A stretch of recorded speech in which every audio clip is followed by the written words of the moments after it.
네, 오늘 아침 뉴스의 맥을 짚어드리는 시간 뉴스연구소 경향신문 박순봉 기자, 김준일 시사평론가와 함께합니다. 안녕하세요. 예, 안녕하세요. 안녕하세요. 네, 박순봉 기자, 오늘 첫 뉴스는 뭔가요? 꿈의 지수 코스피 5천 시대. 코스피 5천 될지는 몰랐는데 어제 터치하고 왔습니다. 네. 코스피가 어제 장중에 5천 포인트를 넘었습니다. 그제 코스피 지수가 4,909.93이었거든요. 예. 어제 장이 열리자마자 바로 5천 포인트 넘었고요. 그 장중에는 5,019.54 포인트까지 올라갔습니다.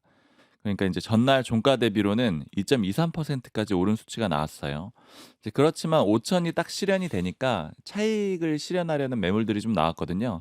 그래서 조금 떨어져 가지고 어제 종가는 4,952.53으로 마무리가 됐습니다. 예.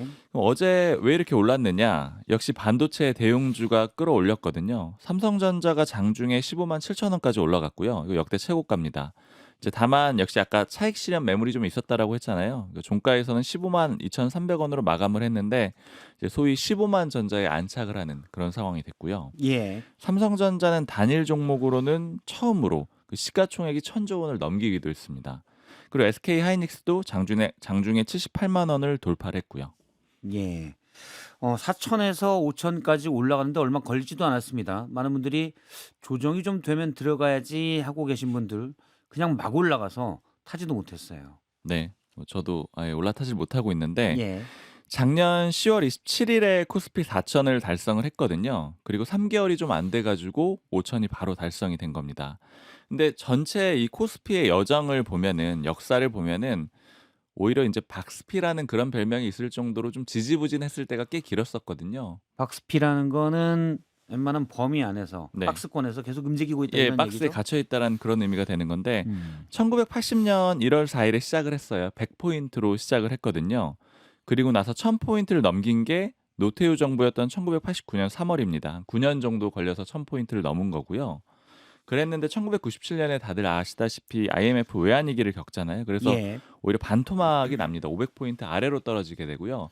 2000포인트 넘긴 거는 2007년 7월이었거든요. 노무현 정부 때인데 1000포인트 넘긴 다음에 18년 만에 올라간 겁니다. 2000포인트 넘어서서 있다가 넘어간 게 다시 3000포인트를 넘긴 게 문재인 정부 2021년 1월이었거든요. 2000에서 3000 넘어가는 데는 또 13년 6개월이 걸렸습니다.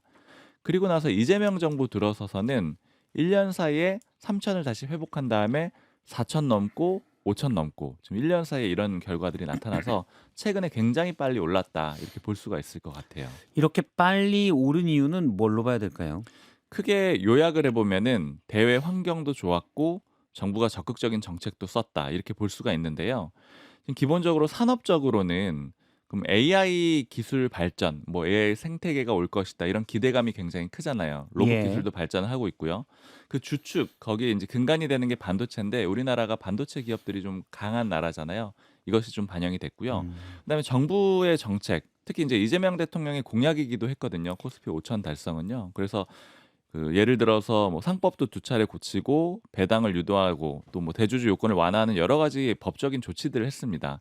그리고 또 국민성장펀드 도입 이런 것들도 했었고 특히 이재명 대통령이 뭐 기자회견이라던가 여러 가지 발언을 할 수 있는 기회가 있을 때마다 자산시장에서 주식시장을 부동산 시장보다는 주식시장을 키우겠다라는 취지로 여러 번 발언을 했었거든요. 돈이 부동산 시장 말고 주식 시장으로 좀 흘러가야 된다. 정책도 그런 쪽으로 짜겠다 이런 거죠. 맞습니다. 이런 정부의 적극적인 정책도 두 번째 요소로 꼽을 수 있고요.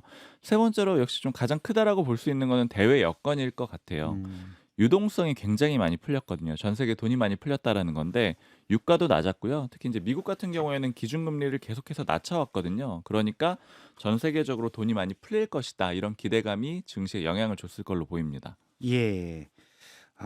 앞으로 계속 오를지. 관심 있는 분은 지금 주식을 안 갖고 계신 분이나 갖고 계신 분이나 가장 큰 관심은 앞으로 어떻게 될지겠죠. 네.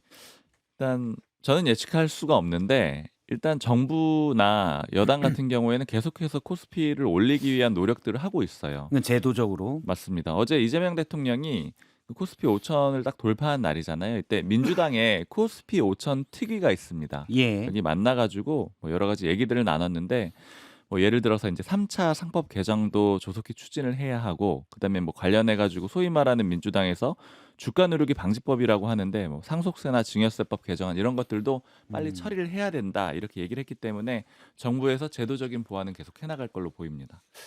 기본적으로는 기업들의 실적, 특히 반도체, 메모리 가격이 오르면서 반도체 기업들의 실적이 많이 올라서 지수 상승을 이끌었고 정책적으로도 앞으로 이 주시장이 잘 되게끔 돕겠다 이런 것도 좀 효과를 본 것 같아요. 이 김준일 평론가님은 혹시 주식 투자를 하고 계십니까? 예. 뭐 저는 삼성전자, 하이닉스, 뭐 현대차 주식을 다 가지고 있는데요. 예, 예. 하이닉스 한 주, 한 주. 예. 삼성전자 10주, 예, 뭐 저기 현대차도 한 10주 정도 가지고 이 있습니다. 정도면 거의 김준일 ETF 아니에요? 예. 회식은 할 수 있을 정도로 회식할 수 있을 이익을 정도로? 예, 몇십만 원의 이익을 네. 받고요. 예, 전망치를 물어보려고 했는데 혹시 손해 났으면 제가 안 물어보고 건널 뛰려고 했거든요. 뭐 물어보겠습니다. 장성철 소장님은 아직도 마이너스라고 예. 잡주를 가지고 있어서 뭐 그런 얘기를 어제 저한테 얘기를 했는데 일단 이게 얼마나 대단하냐면요. 작년 1월 1일에 시작이 2,399였어요. 예. 2,400 정도 된 거잖아요. 이게 1년 1개월 만에 더블이 됐습니다. 이게 어느 정도 이게 그러니까 신흥 시장 막 규모가 작은 시장에서는 이런 일이 1년 만에 2배가 되는 게 가능하지만은 가끔가다 예. 그것도 대단한 거지만은 우리나라 같이 전 세계 10위 경제 이런 나라에서 유례가 없어요. 이게 어마어마하게 올랐다. 그래서 이게 말씀하신 대로 뭐 반도체 이제 상승 랠리, 상승 이제 지금 그 상황도 있고 전 세계적으로 유동성이 많은 것도 있고 그리고 상법 개정안으로 개정안을 하면서 지속적으로 이제 주주의 권한 강화를 하고 지금 코스피를 정상화시키겠다 이런 거를 다 이제 복합적으로 이루어졌는데 예. 결과론적으로 보면 어쨌든 이재명은 합니다라는 이 캐치프레이즈가 다시 한번 좀 강조되는 거 아니냐. 이게 다 대통령이 잘했다라는 쪽으로 이제 갈 수밖에 없는 거예요. 그러니까 뭐 그런 생각이 들고요.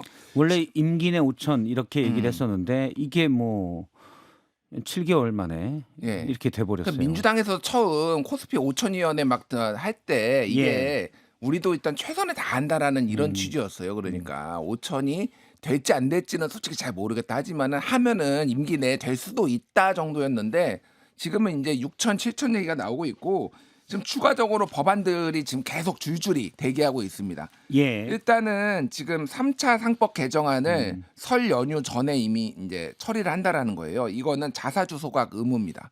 그러니까 예. 자사주를 신규 취득되는 1년 내에 소각하는 거 특별한 사정을 제외하고 예를 들면 삼성전자도 한 3조 원 정도 지금 자사주를 소각을 했거든요. 예. 그게 주가가 오르는데 영향을 줬다 이런 뭐 시장의 평가도 있어요. 그래서 앞으로는 자사주를 들고 있지 못하게 한다. 그러면 더 주가는 오를 것이다. 그리고 배임죄 같은 경우에도 연말까지 조금 시간을 두고 이거는 폐지하는 거. 예. 이거는 이제 재계에서 요구하는 거 이런 것도 있고요. 또 하나는 RIA 법안인데 이거는 국내 시장으로 복귀하는 해외 서학개미들 그럴 경우에 그 계좌를 따로 만들어 가지고 이거는 세금을 떼지 않겠다. 이것도 지금 법안을 발의했고 그리고 국민 참여형 국민 성장 펀드 이거는 3년 이상 장기 투자하면은 최대 40% 소득 공제하는 특례 이런 것도 만들어서 장기 투자를 계속 유도하겠다. 뭐 이런 상황이에요. 예. 근데 이제 안 좋은 거는 어제 한국은행이 이제 4분기 지난해 4분기 성장률 발표했는데 마이너스 0.3을 기록했습니다. 역성장으로 다시 들어갔거든요. 전체적인 국내 경기가 네. 그렇다는 거죠? 그렇죠. 그러니까 지금 반도체, 뭐 자동차 몇 개는 좋지만은 내수 경제는 여전히 깊은 침체에 아직도 벗어나지 못하고 있다. 예. 소위 말하는 대통령에 의한 K자 성장 이거를 그러면 어떻게 극복할 것이냐. 그러니까 기업의 기본 펀더멘탈이나 이런 게 이렇게 받쳐줘야지 이게 계속 올라갈 수 있는데 어쨌든 그게 지금 굉장히 좀 어려움 그리고 환율 문제도 사실은 환율이 계속 만약에 더 올라가게 되면은 투자자 입장에서는 외국인 투자자 입장에서는 손해를 보는 거예요. 예. 왜냐면 워낙 가치가 떨어지니까. 근데 대통령 말대로 2달 정도 뒤에 1,400원대 안팎으로 떨어진다라는 게 만약에 전망이 되면은 앉은 자리에서 환차익을 버는 거거든요. 그러면은 그렇게 되면 더 오를 가능성도 있다. 외국인 투자자가 더 늘어나서 예. 그거는 좀 지켜봐야 될 것 같습니다. 그 환율이 어떻게 될지는. 환율. 일단 말씀하신 대로 코스피는 5천 사상 최고치를 찍었는데 지난해 4분기 경기는 역성장을 했다면 잘 되는 곳은 엄청 잘 되는 거고 그런데 전반적으로 안 되는 것은 또 안 된다. 그러니까 반도체에 투자했거나 또는 회사에 다니는 분들은 월급도 받고 수익률도 좋겠지만 건설 투자가 부진하면 그쪽 업계에 종사하는 분들은 또 생활이 어려워진다는 거잖아요. 이건 그래서 정부가 예. 따로 또 해야 될 일이 많이 있는 것 같습니다. 예, 거래소가 따르면은 지난 이제 전체 코스피 그러니까 상장사 2,893곳 중에 54.1%가 올해 연초 대비 주가가 오히려 하락했어요. 절반 이상이. 그러니까 예. 이게 주식 시장에서도 양극화가 있고 국내 내수에서도 양극화가 있고 여러모로 정부가 좀 뭐 축배만 들기에는 할 일이 많다. 그렇게 예. 보입니다. 네, 이 부분도 챙겨야 될 것 같습니다. 두 번째 주제 볼까요? 전격 합당 제안, 정청래 대표의 승부수. 정말 전격적이었어요. 정청래 대표의 어제 조국 혁신당과의 합당 제안 갑자기 나온 배경이 있습니까? 이 정 대표의 표현을 보면 알 수가 있는 게 지방선거 대비용이라고 봐야 될 것 같아요. 그러니까 정 대표가 긴급 기자회견을 하면서 이제 우리랑 합치자 이렇게 혁신당에 제안을 하면서 했단 말이 뭐냐면은 이재명 정부의 성공, 지방선거의 승리가 시대 정신이다. 6.3 지방선거도 같이 치렀으면 좋겠다 이런 얘기들을 했거든요. 예. 그러니까 결국 선거를 앞두고서 이제 같이 하자라는 그런 의미가 되는 거고요. 근데 다만 이제 다들 예상을 못했던 게 어떤 기류나 분위기 같은 것들이 원래 보통은 있잖아요. 그러니까 좀 얘기를 나눈다거나 아니면 좀 만나는 것들이 공개가 된다거나 이런 것들이 통상적으로는 있거나 아니면 의원들한테 좀 공유가 된다거나. 살짝 흘리고 사실 여의도에서는 뭐 하루 만에 다 퍼지잖아요. 맞습니다. 네. 근데 그런 내용들이 전혀 없었고 어제 또 갑자기 기자회견을 하다 보니까 이제 예측이 안 된 좀 깜짝수로 등장을 했습니다. 이 조국 대표는 긍정적인 반응을 했거든요. 그러니까 조국 대표는 사실은 본인이 이제 밝히기로는 그러니까 어제 발표하기 그 전날에 정 대표를 오후에 만나가지고 이미 내용을 받았다라는 거예요. 내용을 공지를 받았고 연락을 받았고 그리고 조국 대표 반응은 긍정적이라고 보이는 것들이 이런 얘기들을 했어요. 지난 대선에서 혁신당의 대선 후보는 이재명 후보였다 이렇게 얘기합니다. 근데 다만 완전히 확정짓지는 않고요. 국민의 마음과 뜻이 가리키는 방향에 따라서 결정하겠다라고 했는데 그러니까 의총이랑 당무위원회 이런 것들 개최해가지고 최종적으로 뜻을 받아보겠다라고는 했는데 이제 당연히 조국 혁신당은 뭐 찬성하는 기류가 압도적으로 강하다라고 봐야 될 것 같아요. 조국 혁신당은 찬성하는 기류가 강하다. 근데 그러니까 그제 어제 발표를 했고 그 전날이니까 그제 정청래 대표와 조국 대표가 만나서 정청래 대표가 합당 제안을 발표하겠다 이 얘기를 들었다는 거죠. 그렇습니다. 근데 갑자기 만나서 우리 합당합시다. 합당 제안 발표할게요. 아 그러세요. 뭐 알아서 하십시오. 이랬을 것 같진 않고 합당 얘기는 최소한 두 사람 사이에는 꽤 오래전부터 얘기가 됐어야 한다고 보는 게 상식적이지 않습니까? 맞습니다. 지금 뭐 뒤에 좀 짚어보려고 했었는데 예. 사실 조국 대표뿐이 아니고 청와대를 비롯해서 지금 여권 쪽의 주요한 수뇌부하고는 상당 기간 좀 논의를 했을 걸로 보여요. 그 얘기들을 들어보니까 왜냐면 뭐 지금 이 청와대가 알았느냐 몰랐느냐 이런 얘기들이 처음에 시작이 됐었는데 당연히 이제 홍익표 정무수석은 연락을 받았다라고만 얘기를 했고 논의는 안 했다 이렇게 딱 선을 그었거든요. 예. 근데 이 그림은 뭐냐면은 청와대가 당무 개입 논란이 있을 수가 있어요. 그러다 보니까 연락은 받았지만 우린 논의는 안 했어. 당끼리 알아서들 잘 할 거야. 이런 정도의 스탠스로 좀 정리가 돼 있거든요. 예. 근데 어제 주요한 뭐 당의 인사한테 얘기를 들어보니까 정 대표가 이런 걸 혼자 할 정도로 간이 그렇게 크지 않다. 이렇게 얘기를 하더라고요. 이제 당연히 논의가 됐을 거라고 전반적으로 보고 있습니다. 예. 그렇지만 이제 민주당 일부에서는 어떻게 이런 일을 전격적으로 당 대표가 그냥 발표하냐. 뭐 20분 전에 최고위원회에도 얘기했다고 아까 하셨으니까 이런 반응도 꽤 있는 것 같아요. 어제 공식적인 당의 논의기구가 그 최고위가 있었고요. 그 다음에 기자회견을 한 다음에 그 다음에 다시 의총이 있었거든요. 예. 근데 최고위에서 기자회견 하기 직전에 있었던 최고위에서 이 내용을 공유를 했다라고 합니다. 근데 그때 이현주, 황명선, 강두구 최고위원이 반대를 했다라는 거예요. 나 이런 기자회견을 할 겁니다 하면서 이제 얘기를 했더니 새 최고위원이 반대를 했고요. 그러니까 소위 말하는 뭐 반청계라고 할까요? 아니면 뭐 이제 친명계라고 할까요? 이런 최고위원들인데 반대를 했었고요. 마찬가지로 의총에서도 역시 비판을 했습니다. 그러니까 비판의 요지는 뭐 예를 들어서 이현주 최고위원 같은 경우에는 합당 자체가 별로 지방선거에 실익이 없다 이런 취지로 합당 자체를 비판하고 있지만 예. 나머지들은 이 절차나 아니면은 이제 공유 이런 것들이 제대로 돼 있지 않다라는 취지로 비판을 한 거거든요. 그러니까 이 말을 뒤집으면은 합당 자체를 반대하는 건 아니고 왜 사전에 이렇게 중요한 일들을 얘기도 안 해주고 공유도 안 해주고 일방적으로 처리를 하느냐 이런 정도의 불만이 있다라고 요약해 볼 수가 있고요. 예. 친청계 그 최고위원들 같은 경우에는 적극적으로 찬성 의견을 밝히면서 지원을 해주고 있습니다. 근데 합당했을 때 앞서 명분은 이제 지방선거 아무래도 조국혁신당 민주당이 나뉘다 보면 특히 기초의회 같은 경우는 중선거구제가 있어서 여러 명을 뽑는 선거구들이 있어서 서로 경쟁하다 보니까 그냥 한 당으로 하자 이런 게 이해되는데 그 말고 뭔가 당내 권력 다툼 이렇게 보는 시각도 있는 것 같아요. 이게 전반적으로 보니까 각자의 이익들이 좀 다 맞아 떨어진다라고 해석이 되더라고요. 의원들하고 쭉 얘기를 해보니까 일단 첫 번째로는 민주당하고 혁신당은 방금 말씀해주신 그 지점이 있어요. 그러니까 정청래 대표 입장에선 지방선거에서 승리를 하는 게 굉장히 중요하잖아요. 이걸 예. 토대로 연임을 할 수가 있는데, 근데 조국 혁신당이 나오게 되면 어디가 부담이 되냐면은 호남 같은 지역들. 그러니까 그냥 사실상은 혼자 치러도 되는, 민주당 단독으로 치러도 되는 지역에서 이 어쨌든 야당이 하나 생긴다라는 그런 의미가 되는 거고요. 예. 그다음 부울경 같은 데서는 부산 같은 데 특히 이제 조국 혁신당이 꽤 표가 잘 나오는 편이었는데 그 당내 기준으로 보면은요. 이렇게 되면 혹시라도 삼자 구도가 만들어진다.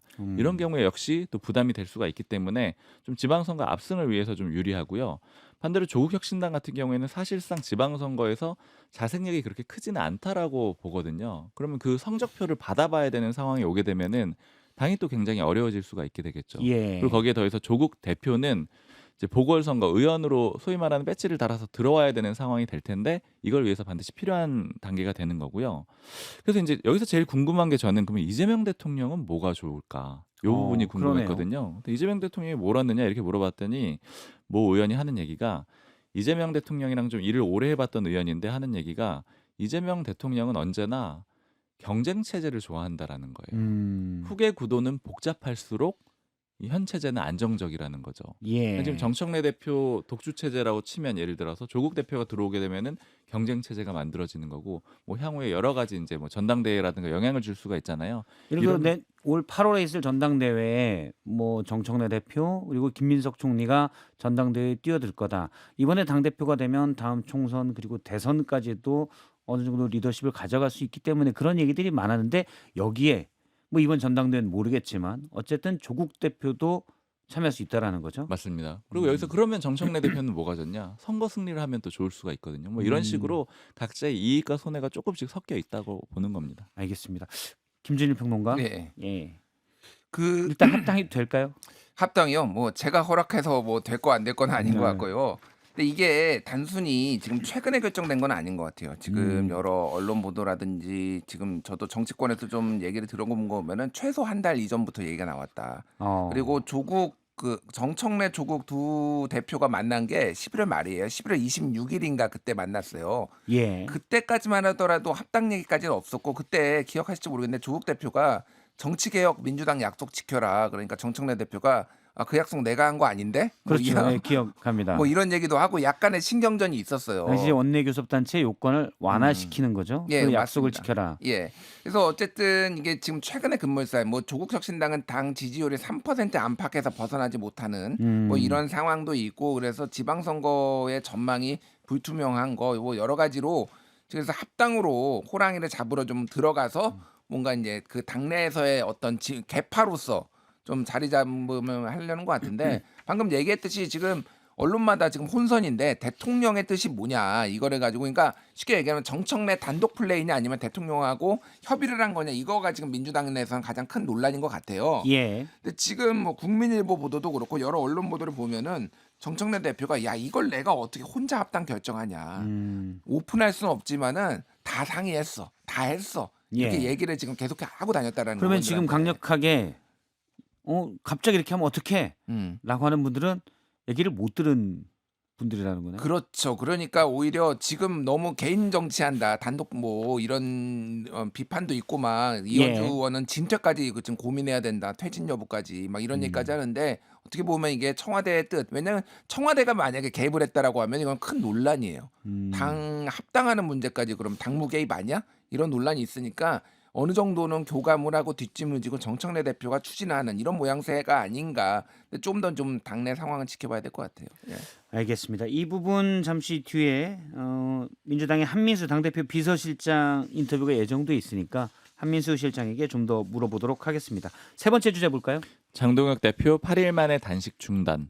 예. 어제 단식을 중단하고 병원으로 갔죠? 네, 어제가 8일 만이고요. 휠체어 타고 병원으로 갔습니다. 어제 오전 11시 55분쯤이었습니다. 원래 출구 전략이 없다고 그랬었잖아요. 딱히 보이지 않는다라고 했는데 이 단식의 계기로 삼은 게 박근혜 전 대통령의 방문입니다.